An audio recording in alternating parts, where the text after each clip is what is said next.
quite a lot of people, or quite a lot of the candidates had actually spoken about what they intend to do in terms of real estate or in terms of housing. I mean, maybe not as much as we'll expect them to do. But as industry players, we must begin to look at for our own interest, and not just our interest, but the interest of the people that we do serve. In terms of people that will serve as real estate players, people will do valuations for, people who undertake sales for, people who will manage their property. So the question we must begin to ask and begin to advise them accordingly is that what should and what would be the impact of this election on the real estate values? All right, without wasting too much time, and that's just to set the background. Like I said, the house rule is for us to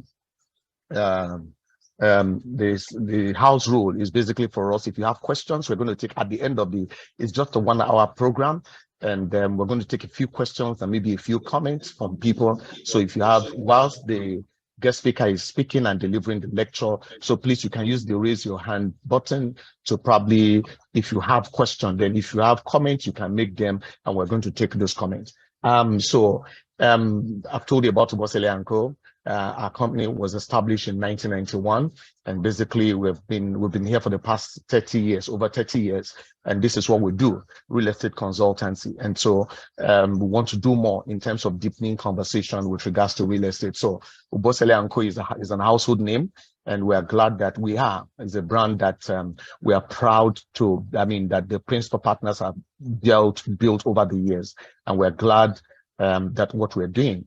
So let me just introduce our guests to you. Of course, our guest need no big introduction other than explaining to you that the guest is Mr. Emeka D.Ele. Mr. Emeka D.Ele is the principal partner of Obosele & Company. And also, let me also say that this webinar, because this is first of the series, and it's just appropriate for us to have our principal partner to speak with us so that we can set direction, going forward with regards to what we intend to do. Mr. Emeka D.Ele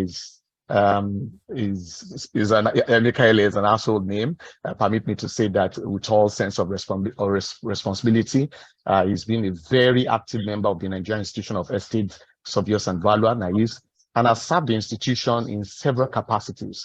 He served as the Assistant Secretary between 2000 and 2002. He was also the National Secretary between the year 2004 to 2006. He became the council member in 2006 to 2008. In 2008 to 2010, he became the second vice president of the institution, and he became the fourth vice president in 2010 to 2012. And thereafter, he became the president of the institution in 2012. And he served in that capacity until March 2014. The records are there. I'm not here to blow all those trumpets, but the records are there for the things he did while he was the president of the institution. He is one person who is very passionate about the subject of land reform and the development of land rights infrastructure that will give Nigerians title to their land, as well as enthronement of appropriate and transparent land administration system. He has actually presented so many papers extensively on this issue of land administration, and he has actually spoken on the issue of housing and environment. It's also instructive to state that he was a delegate to the National Conference in 2014, where he represented the Nigerian Institution of Estate Surveyors and Valuers under the Professional Bodies Group. Mr. Emeka D.Ele also qualified as an associate of the institution in 1991, and later was transferred to become a fellow in 2005. He's also a fellow of the Royal Institute of Chartered Surveyors, FRICS. He's a member of the Institute of Management, a member of the International Real Estate Federation, FIAFC, a member of the International Facility Management Association. He's also a Rotarian and a past president of the Rotary Club of Okwebi District 9110. He served as the Vice President, Legislation and Environment Committee of the International Real Estate Federation from 2008 to 2012, a Director, Mortgage Bankers 2008 to 2011, and board member, Estate Surveyors and Valuers Registration Board 2004 to 2006, then 2012 to 2014. He was also a member of the Federal Government National Integrated Infrastructure Master Plan Technical Working Group, amongst others. So, I can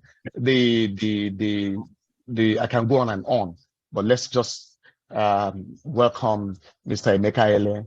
To just delve right into the theme of today: impact of elections on real estate value. Mr. Emeka D.Ele, you're welcome. Thank you very much, Sonjo, for that very robust introduction.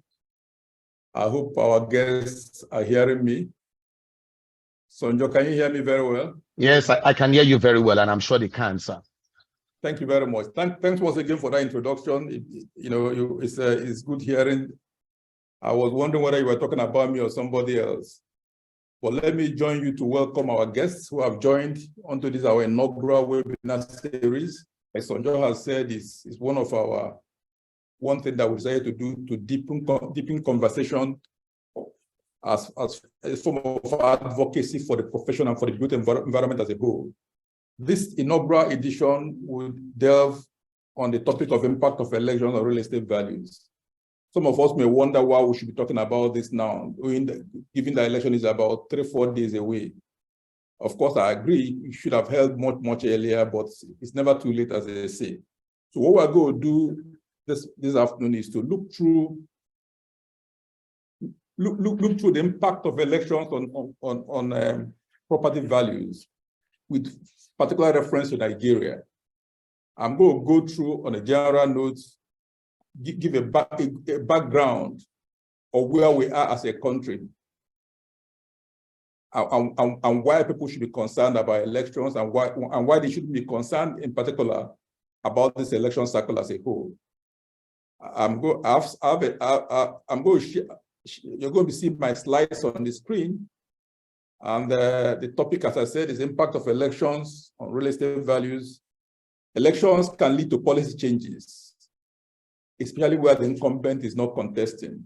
I mean, what do I mean by this? I mean, naturally, when the incumbent is not contesting, it means that, or it is expected that a new president or a new leader will come with his own policies. And therefore, where the incumbent is not contesting, people pay a lot more attention on who is taking over. Why? Because it is clear that there will be policy changes to drive the process of governance. And that's why this election has attracted so much attention. In developing countries like Nigeria, elections are particularly of great importance because they can lead to civil unrest or violence. I mean, there are also issues, a lot more issues of disputed elections that can, with potential for violence. I'm aware that we could say that, well, even the Americans disputed their last elections, but then there wasn't that much violence. In developing countries, it can take a different turn. And most elections will come with one form of violence or the other. Such violence can also lead to a bit of political instability. All these are part of the issues that people normally worry about. Nigeria will hold this election on Saturday, as I said, February 25th. That's the presidential election, which is very, very pivotal and very key to where the country is going. Like I said, because the incumbent is not running, we are looking forward to a fresh breath, a fresh change, with regards to new leadership, new ideas, and a new way of doing things. Where are we with regards to the election? For the first time, it's actually good that we're having clearly a three-pronged race with three potential strong candidates in the race. And the potential for a runoff is interesting because before now, it's mostly a case of two candidates running. But interestingly, this time around, we have three strong candidates. I will even dare to say that the three candidates are from three different zones in the country. And therefore, the choice is clear. Nigerians have a clear choice to make on Saturday. Luckily, INEC has also provided a very long campaign period, unlike before when it's in a couple of weeks it will be over. This time around, we've had a very long campaign period during which candidates traversed the length and breadth of this country, seeking for votes and telling us who they are.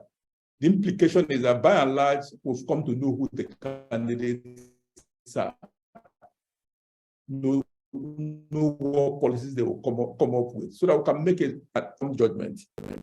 Now, where are we as a country?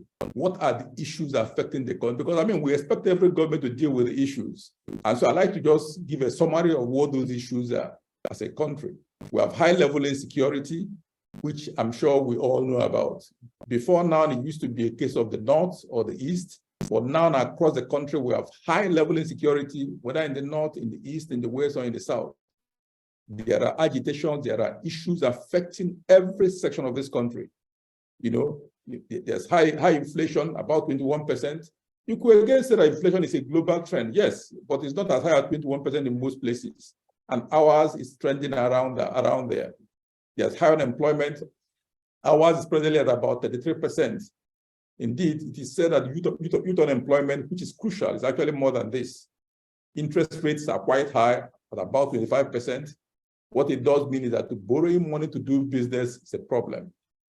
The Naira-dollar parity is a problem because recently we had a Naira devaluation, which brought our Naira to sell at about 750 Naira in the black market. Of course, the official rate is a lot lower, but then we are using the black market, which is where a lot of us will buy money for whatever we want to do. Getting it from the central bank is a lot more difficult, and therefore we're using the exchange rate of 750 Naira, which is the current black market rate for the dollar.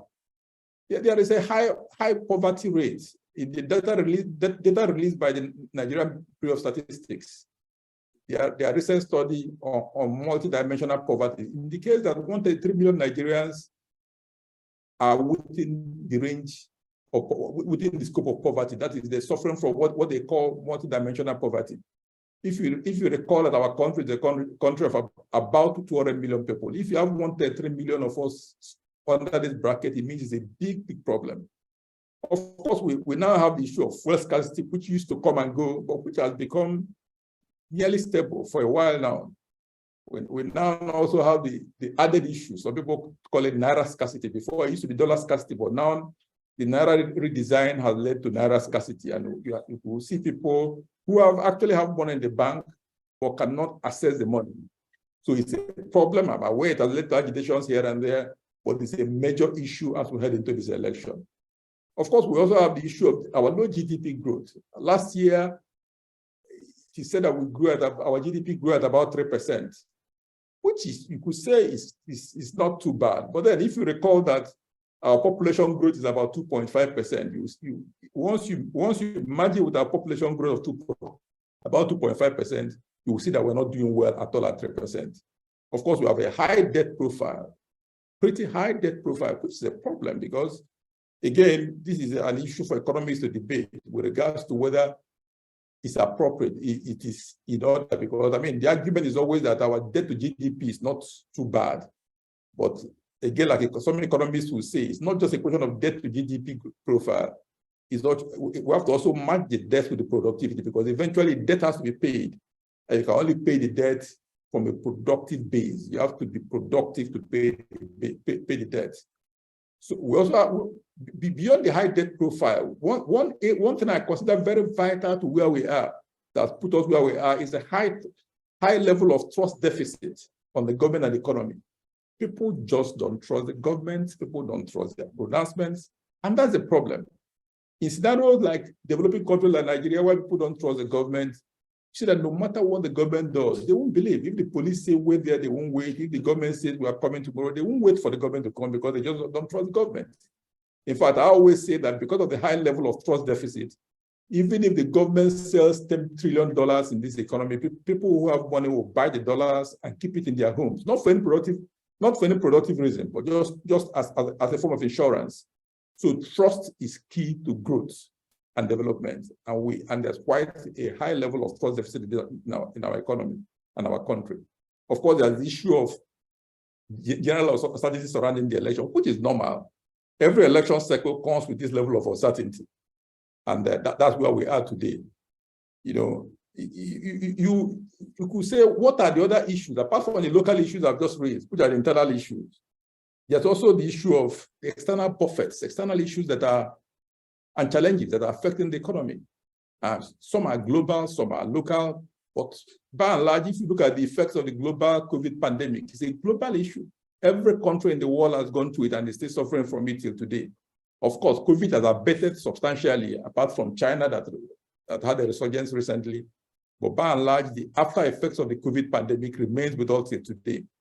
Again, is the issue of the Russia-Ukraine war, which is a new one.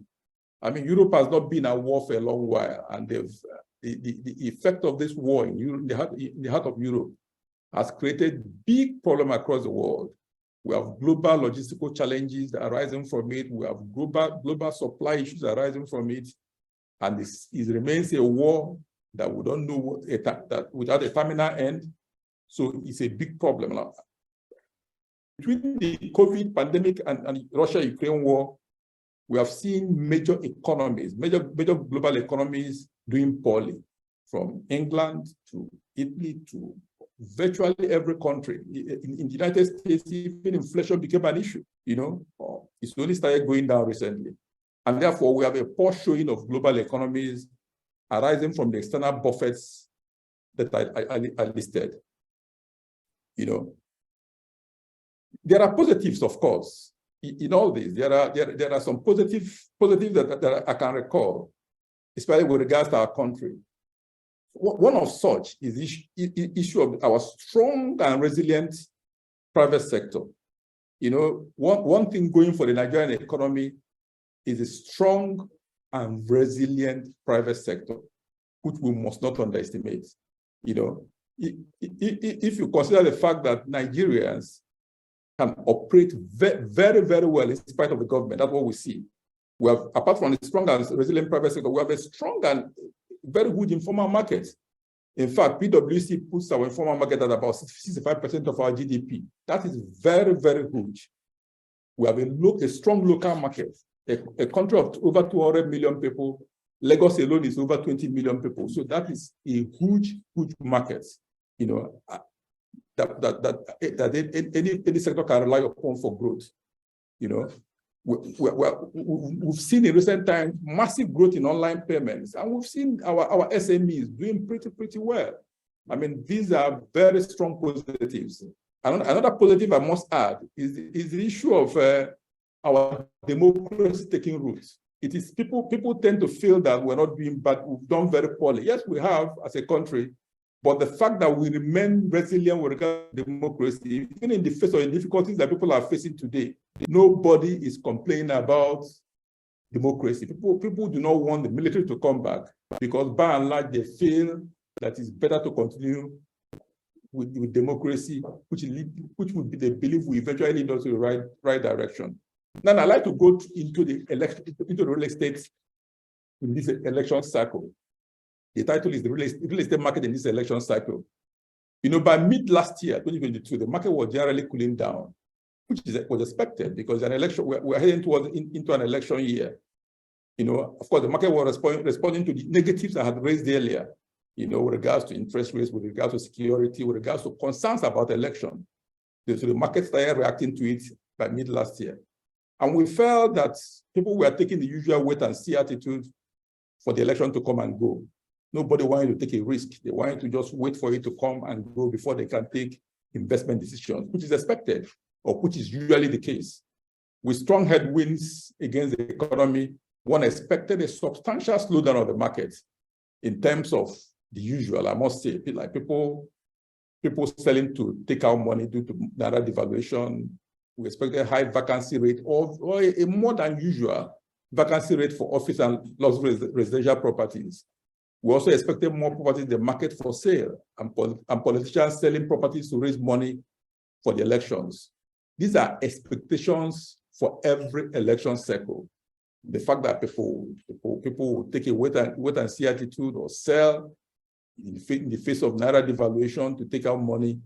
These are all expectations. Politicians will normally sell quite a lot just to raise money for elections. So they're all expected, But this election cycle has been a bit different. In reality, even though these were expected, it didn't quite play out that way. The market didn't quite slow down as expected, especially in big cities like Abuja and Lagos. Why? Because of the strong and resilient private sector I've mentioned, and because of the huge informal market that I also talked about.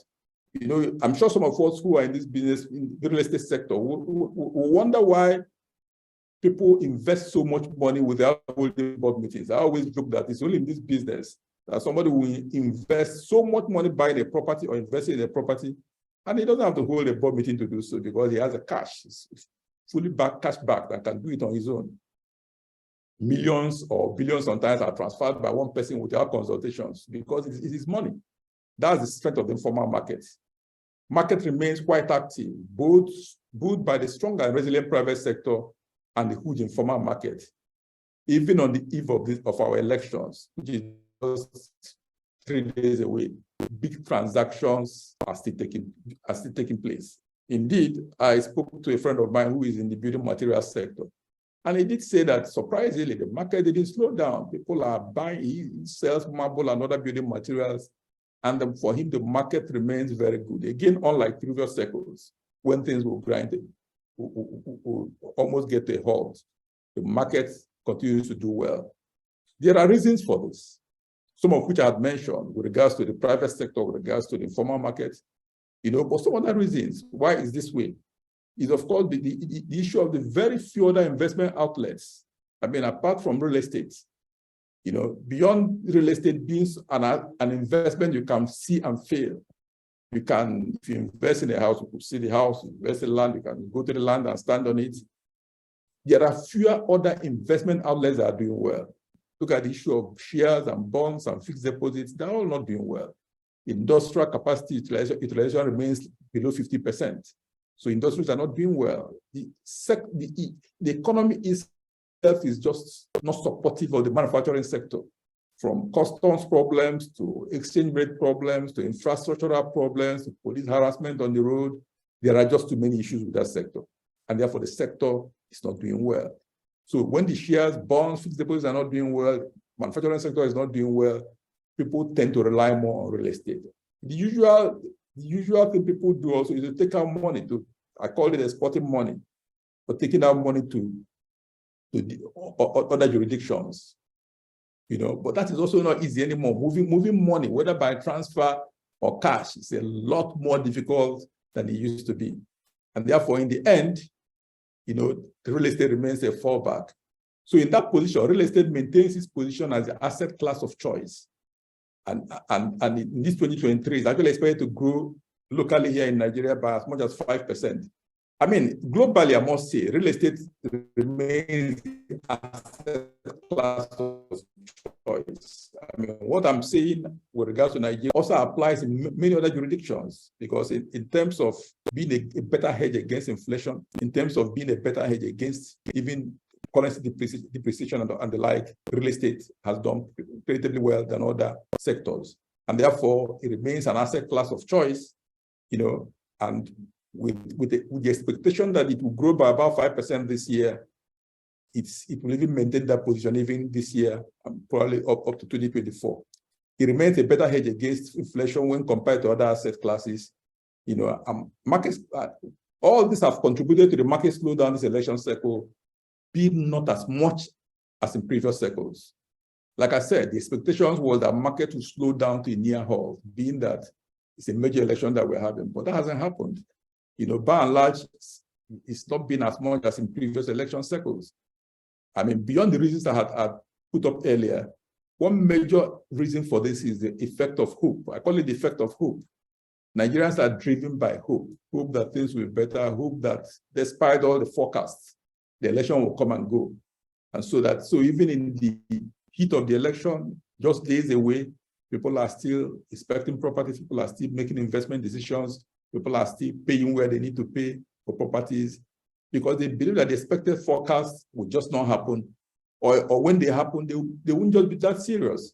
In any case, we've seen this over and over again, and therefore people just believe it may happen. I mean, we'll do an election, there'll be crisis here and there, in 1 or 2 days, things will come back to normal. So it's a matter of a system being driven by hope that nothing will go wrong. We're a resilient country, a resilient economy. I've mentioned the private sector, which I keep referring to, and a very good and strong one, which people just believe that somehow we'll get by. And I share that view personally. As usual, if people ask what about the foreign direct investments, diaspora remittances, which normally will help to strengthen the economy, all that is no more available. Normally the saying is that capitalism is a coward, in the sense that it doesn't like any kind of threat. Once the slightest uncertainty or threat, the foreign direct investments or what they call portfolio investors will take out their money. And so the foreign money has already taken flight a while ago. They are never that patient to wait, like our locals can wait. So the money has already gone. Our brothers and sisters in diaspora have also substantially ceased sending money back home. They are just sending enough to keep everybody alive. Everybody's waiting to see what happens. Again, that is not unusual. Like I said, capitalism is a coward. It doesn't like the uncertainty of what our local elections cycle brings about. And therefore, expectedly, a long while ago, foreign money has not been coming in. And I actually do not expect they will come in until well after the elections. So by and large, our economy is presently being driven by local money. The local money sourced by Nigerians locally here, in our market that is very, very strong. That's very key because it's being driven by local money. People are investing based on local knowledge. The concept of local knowledge is important in this investment because if you travel abroad, for instance, people ask you, what is happening? It's as though the news they hear is always the bad news. And if you tell the person you are still living in Lagos or Abuja or Abeokuta, he's wondering what you're still doing there. But then those of us who are here know that the market remains resilient and strong, and that it's nothing near as bad as they make it out to be. And therefore, local money, local knowledge of the owners here is what has been driving our economy. And I believe it will continue to drive the economy within this election cycle and beyond. What are the expectations? And these expectations are my expectations. Despite all the issues that have been raised about the elections, about whether it will hold, it will not hold, Naira redesign, lack of money, lack of Naira, people buying money in POS, those are issues that we're seeing. But beyond, I always look at the positives. Yesterday on my way home, I listened to the radio, and they were saying that even forknizers now take money by payments via transfer. Somebody said they bought something of 200 Naira, and the lady said, just pay me by transfer. These are all good developments for the economy. We may not appreciate it fully now, but I assure you that these are all good developments. So in my own view, my expectation is that this election will hold, and the election will hold, and the winner will be announced. And that alone is important. Like I said, part of the gains of our democracy is that we've had an unbroken democracy since 1999. And we must not underestimate the benefit, the fact that people, even in the midst of the issues that we presently have, nobody is talking of the military coming back. Nobody wants the military back. We feel and we believe that we can see through this democracy, and that in the end, the country will be better off, we'll make mistakes, we'll correct ourselves, which is what is happening now. People are also driven by the hope that whoever wins this election, like I said, is a three-pronged race for the first time. And the belief is that whoever wins out of the three leading candidates will be a lot more business-friendly and will handle our economic and security challenges better. I also share that view that no matter who wins, no matter who wins, because we know that there will be a lot more business-friendly, that is enough even to create a bump in the economy. Again, part of my expectation is that when people complain that election may not hold, or whether it will hold or not, I'm saying that why not? The incumbent has made it clear that he wants to go, and I'm sure a whole lot of people are also waiting to bid him a very happy retirement. And therefore, election will hold. Out of the three leading candidates, one will emerge the president, and we believe that whoever does emerge out of the three leading candidates will be a lot more business friendly, and will give a new lease of life to our economic and security challenges. Those issues can surely be dealt with, and I believe that whoever wins can deal with them better. I mean, we expect that the winner will take immediate steps to address some key structural problems with the economy. I expect, for instance, immediate action with regards to the fuel subsidy and the issue of exchange rates. I mean, these are low-hanging fruit. The good thing about the country is that despite the problems that we face,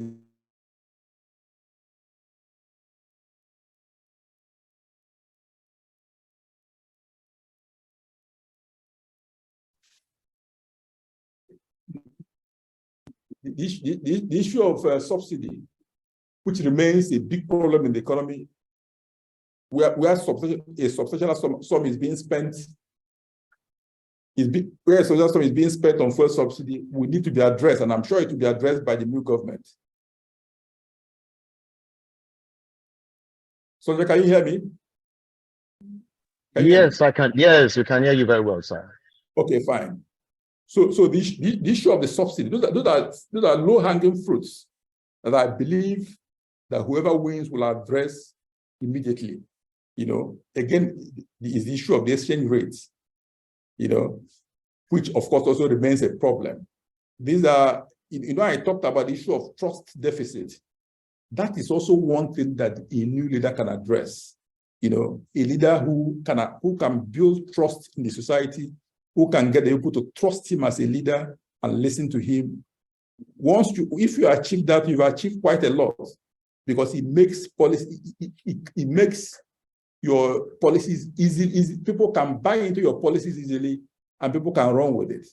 The challenge we have presently is that more often than not, people don't just trust the government, and they're not interested in hearing what the government will say. So I expect immediate action with regards to the fuel subsidy and the exchange rate. These are low-hanging fruits. I believe that the hope that has sustained this country till now, even the man on the street, as difficult as the day may be, believes that the country will be better off. The story is always that in some other environments, with the level of suffering people have gone through in this country, they will do a whole lot of things. It could be a general commotion in the economy or society, riots and all that, but it never does happen to that level here, again, because of the issue of hope. I also have talked about the issue of local money generated locally here by local people, by you and I, because we understand the economy, we understand the people, we understand the culture. We know that this system will see itself through these challenges, and it will not be as bad as forecasted. So that local money that have sustained the market at active or near stable level all through this election cycle will even be more impactful after the elections. Like I said earlier on, the three leading candidates are well known. And so whoever wins, it's easy to immediately project the policy direction. Whoever wins, once the result is declared among the three, whoever is announced the winner, it is likely that people will already know the policy direction that the government will go. And that is important, because policy directions are what drives the economy. Once people know where the policy is headed, it's easier for them to make the right investment decision. And like we said, we believe there will be a lot more business friendly, and we will stoop low to deal with the issue of security. I believe that the announcement alone of the result of the election will have a calming effect on the market. It doesn't matter who wins. Out of the three, whoever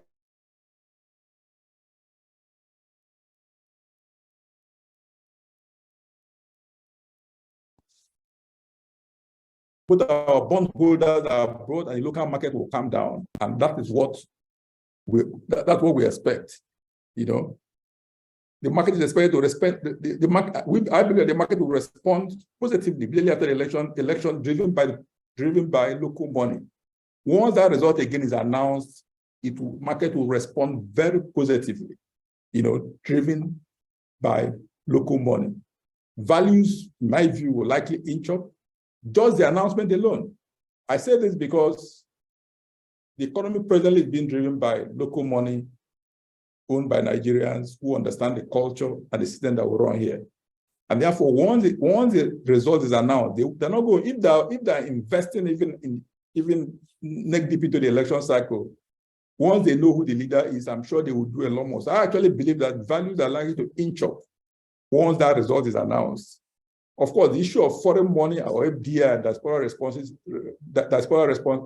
remittances, will respond a lot more slowly. I mean, those ones like to see physical policies on ground before they change their position.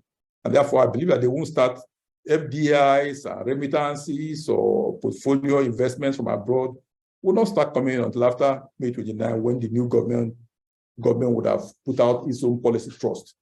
That is what we expect. I believe that the market is likely expected to rebound by the second half of the year. Why do I say so? Because if we've remained resilient the way we are, 3 days to the election, I'm sure those of us in practice will notice that there are transactions taking place even days to the election, huge transactions taking place.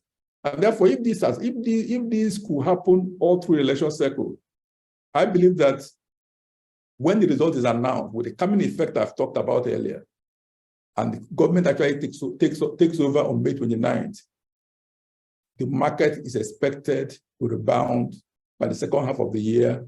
By the time foreign direct investments, portfolio investment, diaspora remittance starts coming in, a lot will start happening.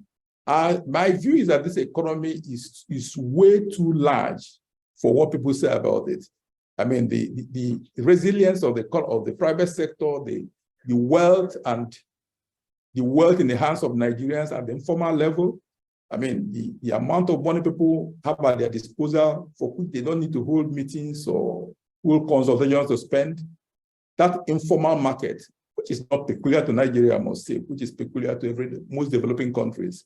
But the peculiar thing about the Nigerian informal sector is the doggedness of the average Nigerian compared to maybe our compatriots in Ghana or the West African sub-region or East African sub-region.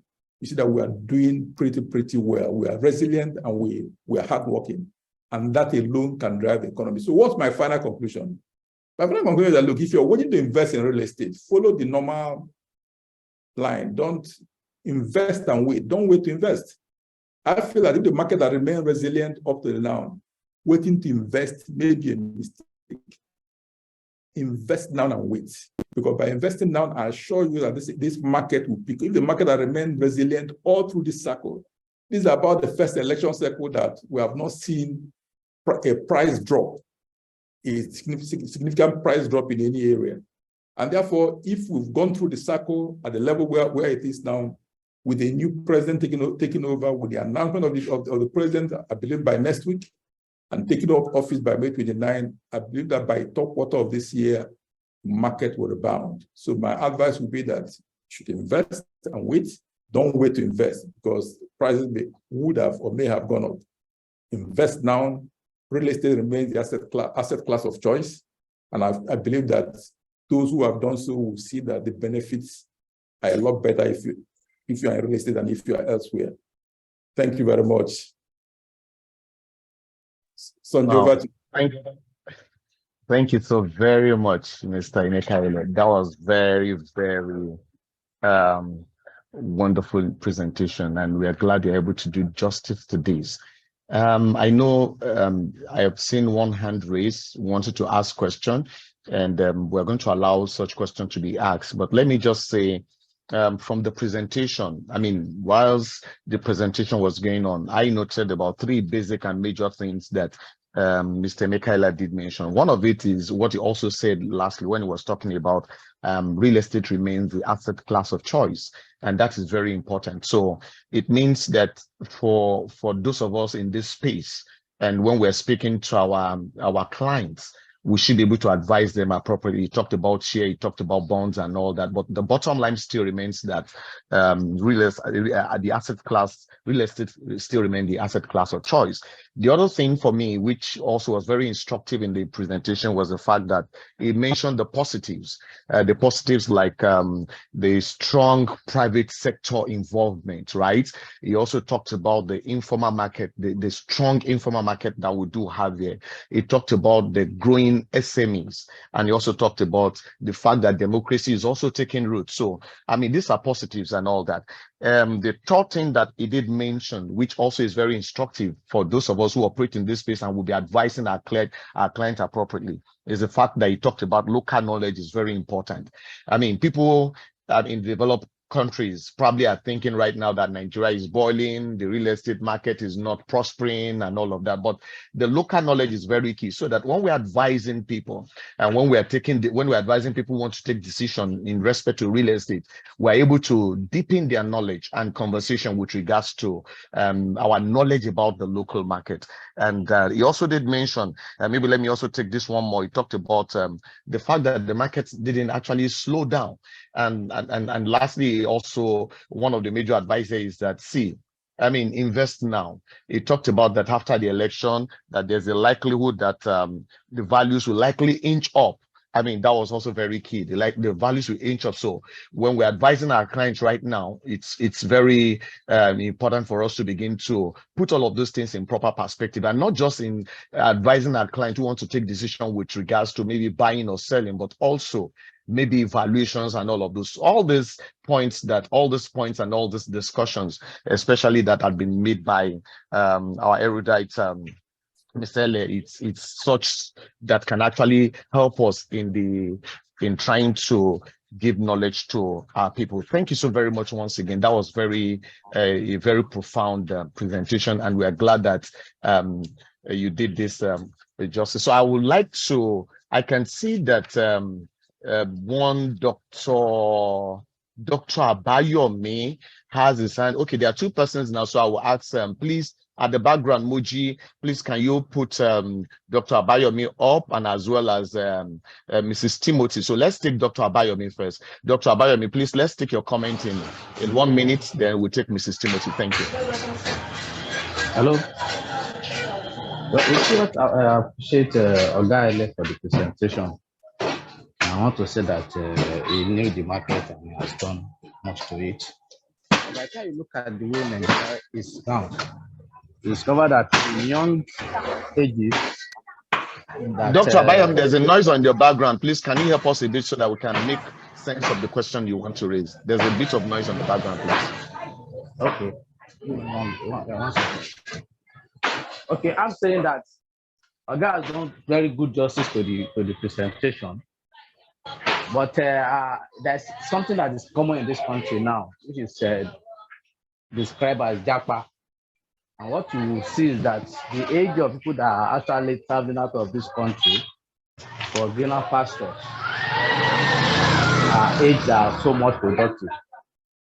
In line with this, and of the fact that none of them are actually selling their properties one way or the other, what could be the likely, for instance, where I say surveyors and valuers, traditional real estate, what could we be looking at?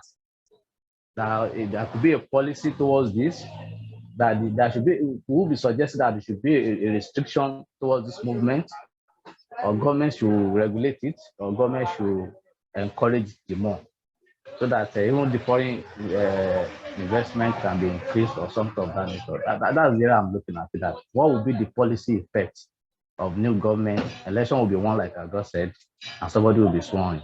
So what can we be looking at as surveyor and valuer, that the effect of this movement of our young ages who are selling their properties one way or the other on real estate prices generally after the election?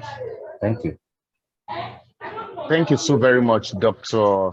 Abayomi. So let's take all the questions before we probably allow. Okay, I thought there's Mrs. Timothy who raised her hand. Is Mrs. Timothy still raising her hand?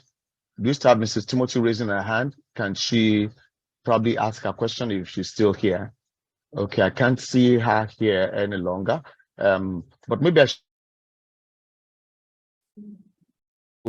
that question. I think the question was basically to look at the issue of the Japa syndrome, where people are traveling out of the country, people are selling their properties. In terms of policy direction with this regard, what do you foresee, and what would be your suggestion in this regard, Mr. Ele? Thank you very much, Sonjo. Thank you, Dr. Abayomi, for the question. You know, the Japa syndrome is I don't see anything unusual about it. There are millions of Indians that live outside India. There are millions of Lebanese, Syrians, who, if you look at the Syrian community in any country, this Lebanese community in any country, are very large, prosperous ones, and they support their countries through remittances. If you check diaspora remittances for India, for Lebanon, it's quite substantial. You know, if you go to the Silicon Valley, there are more Indians working there than Native Americans. So there's nothing, I don't see, we can't stop people. There cannot be a law preventing from traveling. People would always travel. But I assure you that Nigeria is a country of over 200 million people. The fact that 1,000 or 2,000 or 3,000 people travel every year makes no difference. It's a drop in the ocean, I tell you. And I know it is said that the competent ones are the ones traveling. It's not exactly. There are very millions of competent people in this country. You know, so by and large, there cannot be a law stopping people from traveling. People would go to seek for greener pastures. But the truth remains is that based on the strength of our economy and our population strength, we underestimate the power of population. We underestimate the power that our population gives us. Lagos alone is a country in most parts of Europe. There are many countries in Europe that are not up to the population of Lagos. And that's a huge market. A huge market in terms of where you can sell your things, a huge market where you can get all capabilities in terms of human resources. So by and large, my whatever is that you can't stop people from traveling, they would always do so. The challenge is that we are, especially the younger ones, we are not able to take the heat or the pressure of what is going on here. You don't blame them. Things can be quite rough and quite bad. But the truth is that those who hold out, the resilient ones who hold out, always have the better end of the stick. Indeed, yesterday I met a friend of mine at a function, and he came in from America many years ago, and has gone through all the difficulties Nigeria has seen. So I actually was commending him just yesterday for staying forth, and he's doing very well. So I can't blame those who leave. But as to whether they will affect the economy, I don't think so. I think the country is too big for that.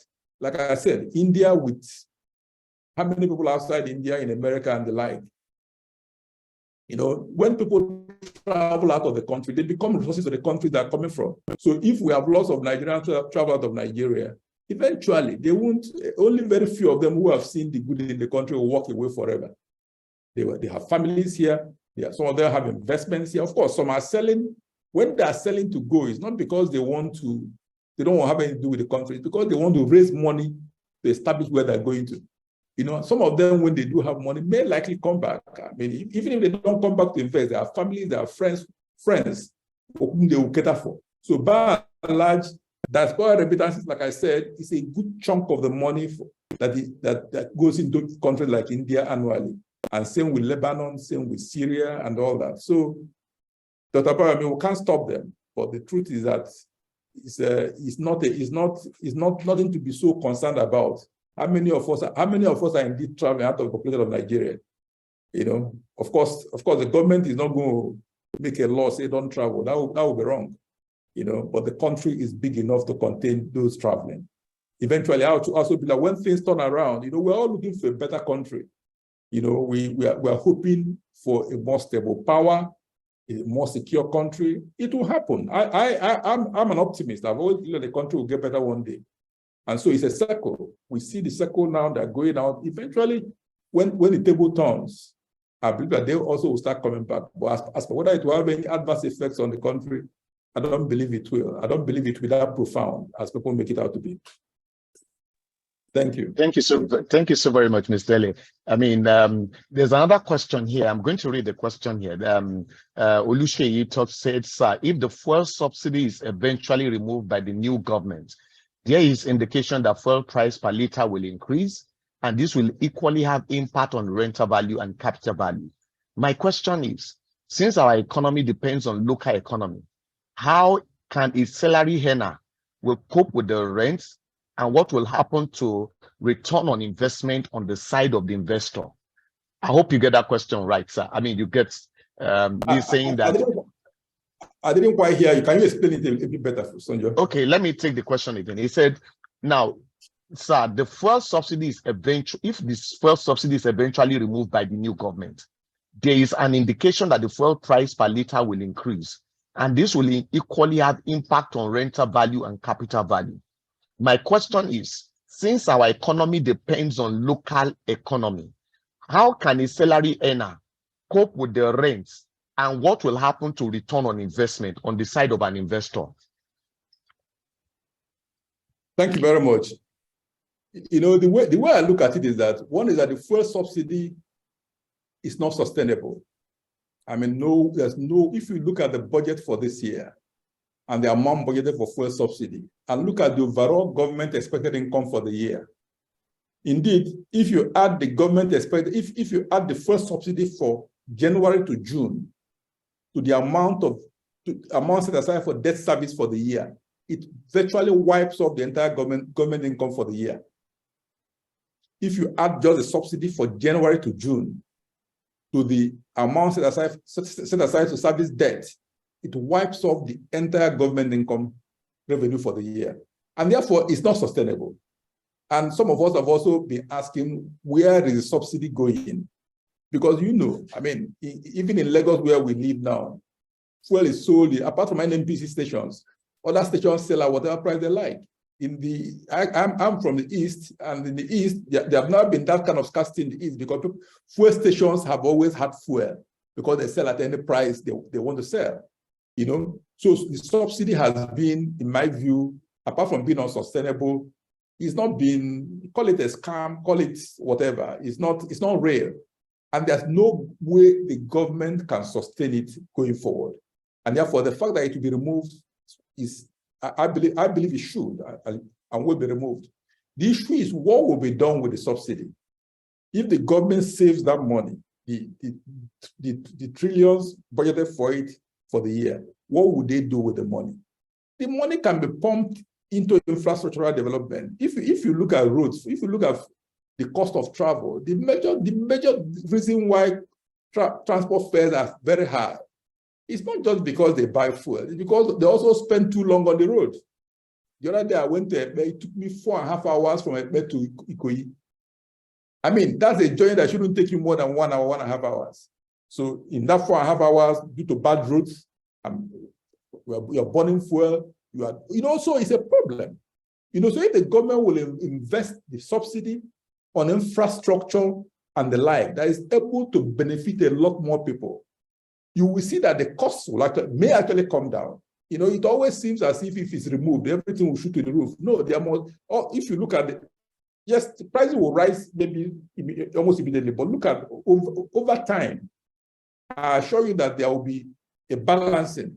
Because like I said, if you get the roads fixed, it means the journey to Ikorodu will become 45 minutes as against 4 hours. You are burning less fuel, you know? So it may not be that bad. The issue is whether the government will have the will, not just to remove the subsidy, but to invest the subsidy on something that will benefit the people.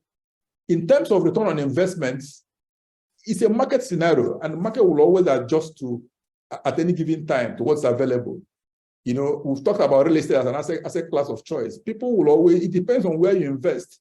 I mean, I often say that, look, the challenge with our environment is that due to the rapid urbanization, which is driven more by looking for work and means of livelihood, and the fact that it's only the cities that have a semblance of infrastructure.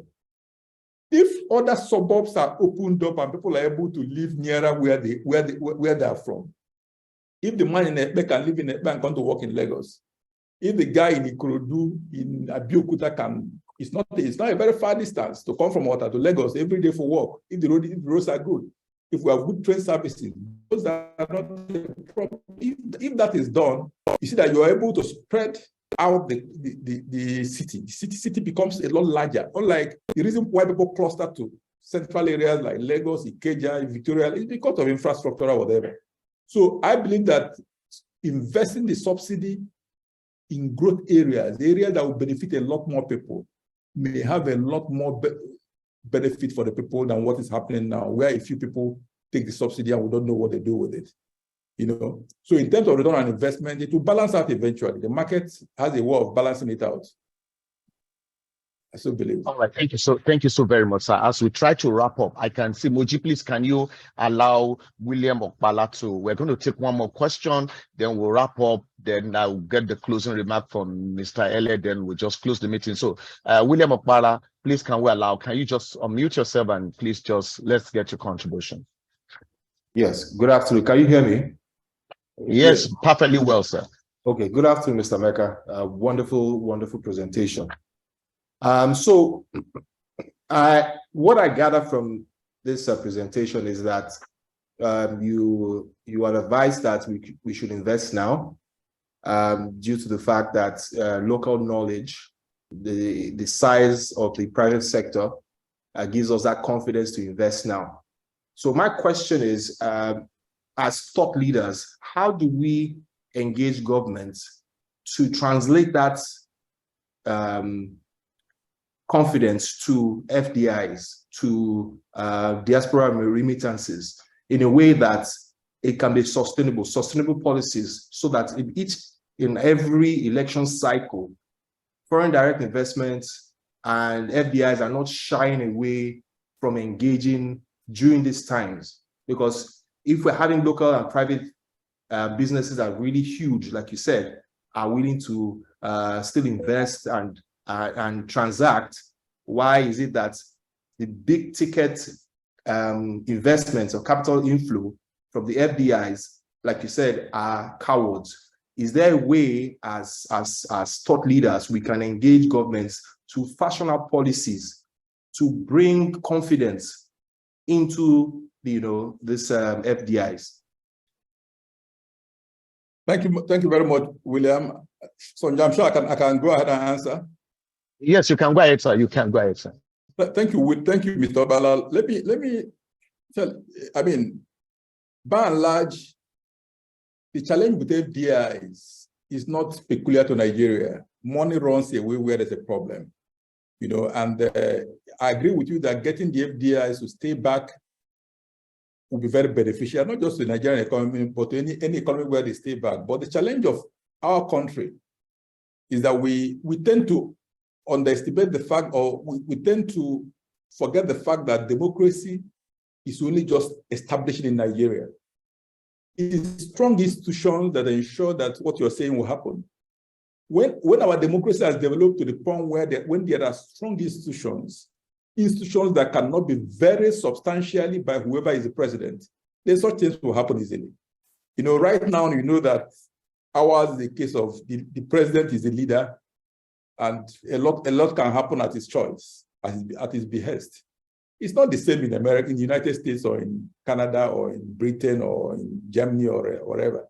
Why? Because they have strong institutions built over the years. Institutions of governance that the president cannot vary. Trump was a very powerful leader in America, but he couldn't do that much damage because the institutions are strong. And when you see money flowing into America from China, from Russia, from all those kind of despotic countries, the money is flowing there because people trust that the system in America can preserve their wealth. I mean, that if you're in the United States, for instance, nobody will arrest you unduly. Nobody will seize your money unduly without any whatever, as may happen in China or in Russia or in such economies. And therefore, it takes time to build that kind of system, which is why I did mention that the fact that we've had unbroken democracy from 1999 and nobody is clamoring for military rule despite the difficulties that we're facing. People are queuing up in the banks for hours for money. For the money they have, not a loan. For the money they have in the bank, they can't get 2,000, 3,000 naira. But in the midst of that, I haven't had people calling on the army to take over. I mean, 20 years ago, I'm sure the scenario will be different. There will be a clamor. Why? When are they coming? But nobody's talking about that. And for me, that's a big positive. It will take a while for the democracy to grow. And where we are now is at that growth level. By the time we'll also get a point where we'll have those strong institutions that can ensure that no leader can, at his behest, change our laws and do whatever he likes. Yes, we'll get there. At that point, the FDI will feel a lot more comfortable coming in because it doesn't matter. I mean, if you go to the United States or all these developed countries when elections are being held, you won't know. Unless you ask, you may not know election is taking place. It just takes place. People just go and vote and go away. Unlike here, I'm sure by Saturday there will be no movement. On the door of governorship, there will be no movement. These are things peculiar to our environment because of where we are, where our democracy is. But eventually we will get there. So yes, of course, I agree that efforts should be made to encourage the government to build the trust and the institutions that will encourage the FDIs and diaspora remittances to continue. I talked about trust earlier. People where people don't trust, even in a family where the children do not trust their father or their mother, it's a problem. So where people do not trust their leader as per the president or governor, it's a problem because it means that every effort being made by the president in terms of what it believes. If you don't trust the police to protect you, then you take steps to protect yourselves. But in societies where you trust the police, you know very well that if you die, the police will come. Then you don't have a problem. So we need to, the leaders at all levels, government need to build that trust. What role can you and I play? We don't necessarily need to become officials of the government. It's good that if we can. It is people who are in politics, and everybody is welcome to join. But we must, in our own corner, our own, wherever we are, join the advocacy for good governance from local level. Part of the challenge of the country is that we always think Abuja is the only problem. No, I always say it's not. Even the localities where we live have a problem. From the ordinary tenant association in a locality is a problem. So let's make a change where we are. It is from that area, from those small changes that we can gravitate to the national level. So I do agree that there's a need to build trust for the FDIs to come and stay. I believe it will take a while, and all hands will need to be on deck. Yours and mine, and everyone soon. Thank you so much, Mr. Ele. Yeah, of course, we're actually running out of time, but I saw that the Micah wants to add. Micah, if you can actually do your question in 1 minute or your comment in 1 minute, that would be wonderful. Moji, please, can you move Micah can you unmute yourself, and let's get please do this snappy so that we can, our plan is we're already 10 minutes ahead of when we should stop, but I'm sure the conversation is engaging. So let's have Micah quickly.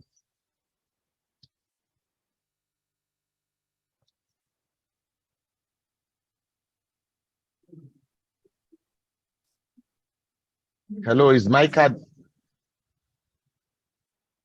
I can see Micah raising his hand. Okay, all right. I can't see him. Okay, all right, that's fine. If I can't see his hands up again, and I can't see him here. So, that's fine. So thank you, Mr. Emeka Ele. Before we wrap up, I will actually, a few things I want to say, but let me just allow you to your final thoughts. I was going to ask a question, but again, not necessarily a question. You actually mentioned, you talked about the fact that you're very optimistic, and I noticed that the presentation was full of optimism. So I was initially going to ask and say, wow, this optimism, of course, where are they coming from your presentation earlier on? You had actually spoken about things that are empirical evidences that we can see to show that, this optimism are not just vague, but they are real. But again, you'd actually mentioned that. So I want you to probably give in your final words before what would you want to, for all our listeners who've heard about the impact of the election, what will be your final words to people who are listening? So that as they go, they can also, of course, for me, your optimism is very strong, and I'm taking that with me. But let's hear what you have to say, and people want to take with them. Thank you, Sonjo. My final word we have to do again with the issue of being optimistic, taking one day at a time, as we say. It's easier for us here, those of us who live and work in Nigeria, to understand where we're going. Unfortunately, the bulk of the news outside Nigeria, in any case, bad news travels very fast. Anyway, that's what people outside will hear. And therefore, when it comes to making judgment, those of us who are here are able, with the local knowledge that we have, make a better informed judgment. Of course, the country is amazing that we survive in spite of the lack of so many things. Look at the issue of data, for instance. In my earlier days, I had developers coming from abroad, and they were asking, how many building starts do we have in the Ikeja area? How many plan approvals were given in 1 month, in 2 months, in 3 months? And it was difficult for them to appreciate in those days that that information was not available. These are information that is usually readily available in the environment where they are coming from. But then, in spite of the fact that the information was not available, the market was still doing well. People were building houses and selling. That's the power of that local knowledge I'm talking about. In a scenario where the informal market is as strong as it is, nearly 65% of our GDP, you need to be in the system to appreciate it.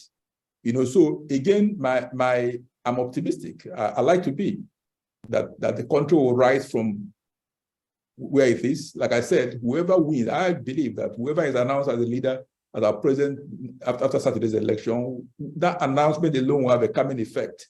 It doesn't matter what happens, it will calm down and life will go on. And that is the hope that is driving the average Nigerian. With the difficulties all over the place, it is that hope that has brought us to where we are. Like I said, if that hope and local resources of Nigerians has driven us through this election cycle to where we are today. I believe that once the result is announced, that there will be a bump. That hope will even sustain us even further. So by and large, I like to tell my colleagues, and I'm sure a lot of our colleagues will be listening, that look, the data or no data, having the local knowledge where you are to advise your clients is crucial. It's not as bad as they make it out to be in the media. And of course, for the investing public who are listening to us or listening to this webinar, the key is that real estate remains the asset class of choice. It's a global phenomenon. Nigeria is not left out. And in Nigeria in particular, is because other sectors are not doing well. And there are few investment outlets anyway. In developed countries, you have many investment outlets, derivatives, and other you can invest in. In Nigeria, you either buy shares or you buy government bonds and securities, or you put your money in fixed deposits. It's limited. And compared to real estate, these areas are not doing well. So you're better off with real estate. And of course, as the saying goes, you can at least feel the real estate. If the market is not doing well, you can be looking at your house. That's a joke, or be looking at your land. So eventually, it is a better and secure form of investment compared to other asset classes. And my advice is that if we've survived till now, I believe that the market will rebound by second half of end of the year when the new government takes over. And I remain optimistic about that. Thank you, Sonjo. Thank you so very much, Mr. Emeka DLF. Thank you so very much for that wonderful presentation. And I want to thank everyone who was able to join us for this webinar. Mr. William Okpala, thank you for your contribution. Dr. Abayomi, thank you for your contribution. Mr. Olushi, thank you for that question. And for everyone who listening to this webinar. I mean, like I said earlier on when we started, this is the first of so many series of webinar that we'll be having. And so we encourage and implore you to stick with us, right? And just watch this space closely, because in the months, in the days, and the weeks to come, other information will be coming across to us with regards to further webinars we're going to be doing. And I'm sure that you all enjoyed this presentation. And that's the essence, basically, for us to deepen, for us to have engagement. Let there be engagement, robust engagement, educative engagement amongst ourselves, so that we'll be able to advise our people properly, and also to deepen this conversation with regards to real estate in Nigeria and all that. So I'm grateful that you be able to join us, and I would like you to, in case you have further questions or you want to reach out to us in one way or the other, please, you can just send us mail via webinar@ubosiele.com, webinar@ubosiele.com. We can also be reached on the line 08054 797-515. I take that number again. You can reach us on 08054 797-515. And again, you can reach us on webinar@ubosiele.com. The slide for this presentation, we'll be willing to share with as many who indicate interest to probably just have the slide for this presentation, so that we can also, at our own leisure, sit back and glean a whole lot of lessons and from the presentation that we've had this afternoon. I'm sure that your time, I mean, you enjoyed the little time that we spent more than the usual time that we plan to spend earlier on. Again, that's because of the conversation. Once again, thank you for coming. We'll look forward to seeing you the next time we'll call upon you. And this is Ubosiele & Co. And you can be sure that we're just a phone call away. We're willing to partner with you in any form. We're willing to do business. And that's what we are for. And you can be sure, like I said also earlier, we've been here for over 30 years. The experience is there. We have a team of professionals who can attend to us, who can listen to us, and who can be willing to, we're also willing to sit down with us so that we can actually do quite a lot of business together. I'm sure, the slide, I can see some people are already sending their email address on where to send the slide. Please, I'm sure we'll send the slide to you, and you'll be glad you have them. So I want to bring this webinar to a close, and I look forward to seeing you some other time. Mr. Emeka, thank you so very much for that wonderful presentation. And we trust that we'll always start from your wisdom and your experience all of the time whenever we come calling again. Thank you, and God bless. So this webinar is brought to a close. Thank you very much. Thank you. So what do I do? Just Okay. About how many